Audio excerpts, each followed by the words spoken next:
I'm going to show you how I installed this Kwikset Deadbolt lock. It's really nice. It's got a keypad on it so you can do a combo outside, but it also has Wi-Fi so you can control it from a smartphone. So it's a really nice lock to have in your home. The first thing we'll install is the deadbolt. It's got the label up on it so you know which direction to put it in. When I slid it in, I ran into a problem. Take a look at this.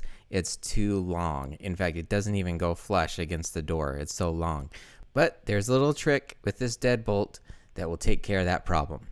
It's got this little track on the end where you can turn it just like this, and it gets bigger and smaller as you turn it. So that is bigger, and then you turn it again, and it's smaller. So I just had to make sure that it was turned smaller. So we'll turn it smaller like that. Make sure we have the up facing up, put it back in the door, and now it fits perfect. Okay, once you get it in, it's very simple. You just put the two screws in. There's one on the top and one on the bottom. So just screw both of those in. Next, we'll install the keypad. Now, it came with this little adapter ring, and you only need that if the hole that was drilled in the door is big enough for it.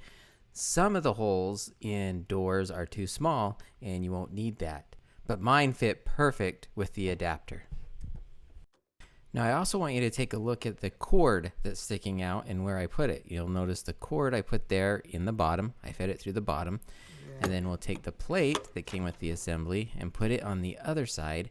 And we'll put that cord right there in that little bottom notch on the plate. Now, there are two long screws that came with the deadbolt that you put in now. And you just want to make those snug.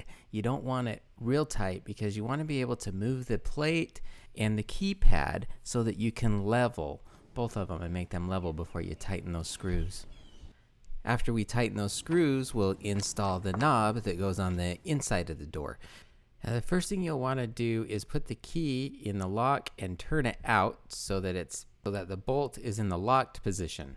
Now, you'll notice there are little wires for this, but there are little arrows that show you exactly where to put those in. Just line up those arrows and snap the wires together. And that excess will go in that little hole right there that you see. You just kind of tuck it in that hole, and then you slide the unit on just like that, and you'll use two of the small screws, one on each side, and you'll notice you'll put it in the bottom hole, not the top. The top will come later. You'll do that on both sides.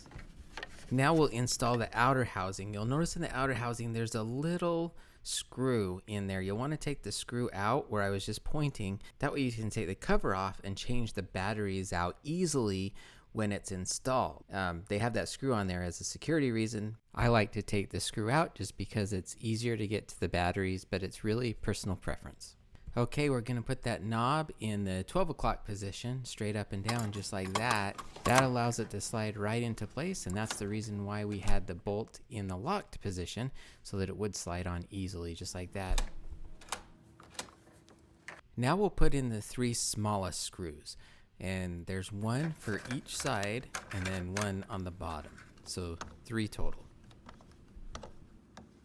And then after you get that last screw in, you're completely done. It's installed and ready to go.